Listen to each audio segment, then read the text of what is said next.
साथियों जय हिंद। जैसा कि आपको पता है कि पहलगाम में हुए आतंकवादी घटना के मद्देनज़र भारत और पाकिस्तान के बीच में लगातार टेंशन्स का दौर जारी है, जिसमें दोनों देशों की तरफ से अपनी क्षमता के अनुसार अलग-अलग फ्रंट पे प्रयास किए जा रहे हैं, जिससे कि दूसरे देश को प्रभावित किया जा सके।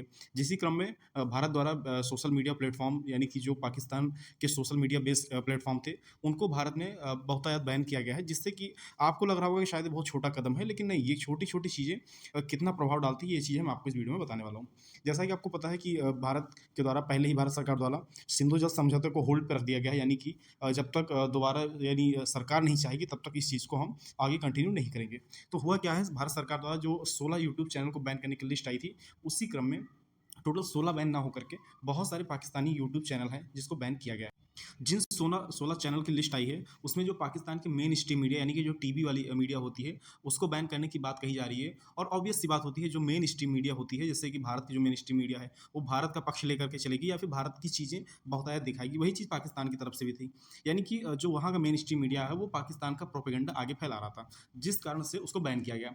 लेकिन यहाँ पर कुछ चीज़ें छूट जाती हैं जिस पर किसी की नज़र नहीं जाती। तो ये जो इंडिविजुअल क्रिएटर्स होते हैं, यानी कि जैसे आप देख पा रहे हैं इसमें रियल एंटरटेनमेंट टीवी जो यहाँ पर अपने इंडिया का जो मेनली इनका जो ऑडियंस थी इंडिया की थी, या फिर उसके बगल में एक मोहतरमा है, उनको आप देख सकते हैं, शोएब अख्तर को देख सकते हैं, यानी कि पाकिस्तान के बेस्ट जो क्रिएटर्स हैं। क्योंकि आपको पता है पाकिस्तान में लगभग 7 से 8 करोड़ इंटरनेट यूज़र हैं, और उसमें से भी क्योंकि वहाँ पर इतना सस्ता इंटरनेट है नहीं, इस वजह से जो वहाँ की ऑडियंस है वो यूट्यूब को प्रेफर नहीं करती इतनी ज़्यादा, जितना हमारे यहाँ आसानी से एक्सेस मिल जाता है।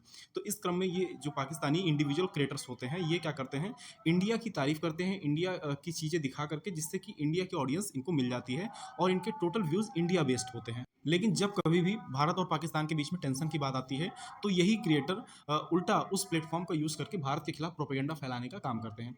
अब आपको देखना होगा कि अगर कोई भारत की तारीफ़ कर भी रहा है पाकिस्तान का जो क्रिएटर है, तो वो ऐसा नहीं कि हमारे लिए वह बहुत ज़्यादा वेल विशर इसलिए कर रहा है। होता क्या है, वो आपकी तारीफ़ करके जो आपके यहाँ की ऑडियंस है, यानी कि जो आपको पता है लगभग कि 2023 का डाटा है, 55% से ऊपर से लोग अपने यहाँ इंटरनेट यूज़र हैं, ठीक है? तो 140 करोड़ का 55% आप निकाल सकते हैं, कितना होता है।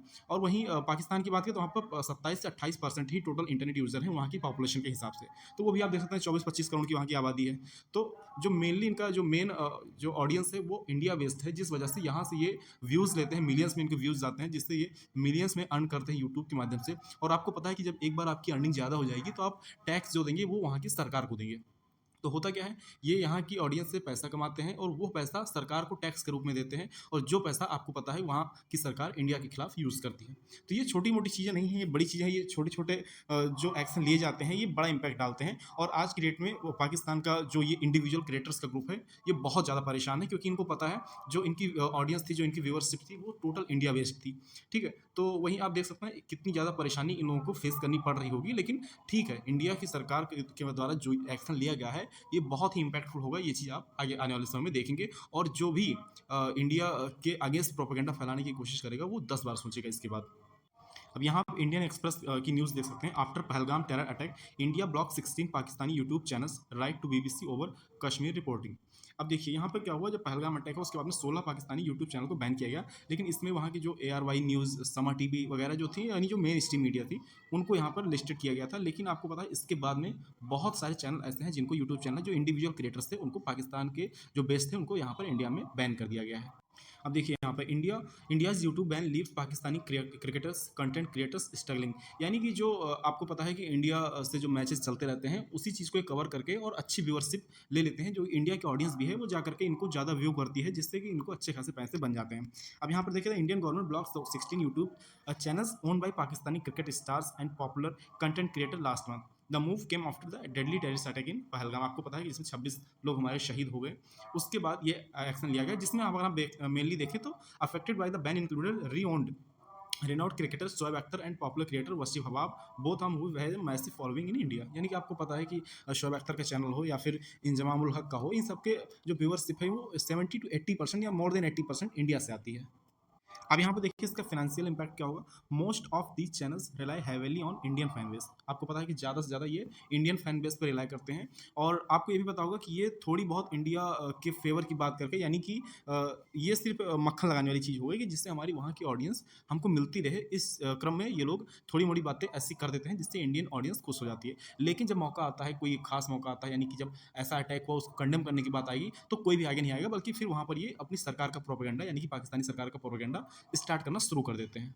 वहीं यहाँ आप देखेंगे अख्तर्स यूट्यूब जर्नी एंड सिग्निफिकेंस। आपको पता है कि 2019 का आईसीसी वर्ल्ड कप था।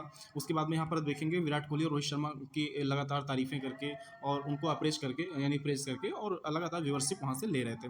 The trick got other farmer cricketer, यानी कि इसी तरह रमीज राजा को देख लो, इंजमामुल हक को देख लो, ये लोग भी सेम पैटर्न फॉलो करके अच्छी खासी व्यूअरशिप लेकर के और अच्छा पैसा बना रहे थे, जिससे कि जो टैक्स दे रहे थे वो इंडियन गवर्नमेंट को ना पा करके, यानी कि ये व्यूअरशिप इंडिया की रहती थी लेकिन इंडिया का कोई फायदा ना होकर के इंडिया के अगेंस्ट वो पैसा पाकिस्तानी सरकार के द्वारा यूज़ किया जा रहा था। और ये एक्शन सिर्फ यानी कि क्रिकेटर्स के ऊपर ना लेकर के, यहाँ पर अगर आप देखें मेन स्ट्रीम मीडिया उन पर लिया गया, और साथ में जो फवाद खान, माहिरा खान, आतिफ असलम, ये जितने भी कलाकार थे उन पर भी, उनके भी चैनल सोशल मीडिया पर ये एक्शन लिया गया है।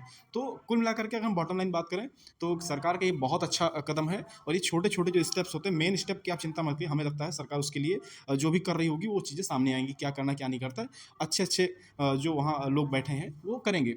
लेकिन हमको देखना होगा कि ये छोटे मोटे कदम है, आपको लग रहा होगा कि ये छोटे छोटे कदम है, लेकिन ये वहाँ एक एक इम्पैक्टफुल मैसेज जाता है कि सरकार क्या से क्या कर सकती है। अब यहाँ पर स्थिति ये है, और अब जो एक क्रिकेटर हैं, ये जो सो कॉल्ड इन्फ्लुएंसर हैं, अब इनको अपनी असली हैसियत पता चलेगी जब इनको ना लाइक्स आएंगे ना व्यूअरशिप आएगी, और मोनेटाइजेशन भी इनका धीरे धीरे करके कि जब डाउनफॉल की तरफ जाएगा तब इनको मतलब असली चीज़ समझ में आएगी क्या से क्या हो सकता है, अगर गवर्नमेंट चाहे, या जो भी आज हैं वो पाकिस्तान के जो भी अच्छे अच्छे लोग अपने आप को जो दिखाते हैं, ये बदौलत इंडिया है, यानी कि इंडिया के व्यूअरशिप ना हो तो इनको कुछ भी नहीं मिल सकता। यानी कि पाकिस्तान के आप भी जानते हैं कि 25 से 27% लोग ही इंटरनेट यूज़ करते हैं, ठीक है। तो ये तो रही बात, छोटा मोटा एनालिसिस जो मुझे लगा, और बाकी आपकी क्या राय है वो आप कमेंट सेक्शन में बता सकते हैं। वीडियो पसंद आए तो लाइक करिए, जिससे ज़्यादा से ज़्यादा तक ये वीडियो पहुँचे। बाकी आपकी जो भी राय है आप कमेंट सेक्शन में जरूर बताएं, ठीक है। मिलते हैं अगले वीडियो में, तब तक के लिए जय हिंद।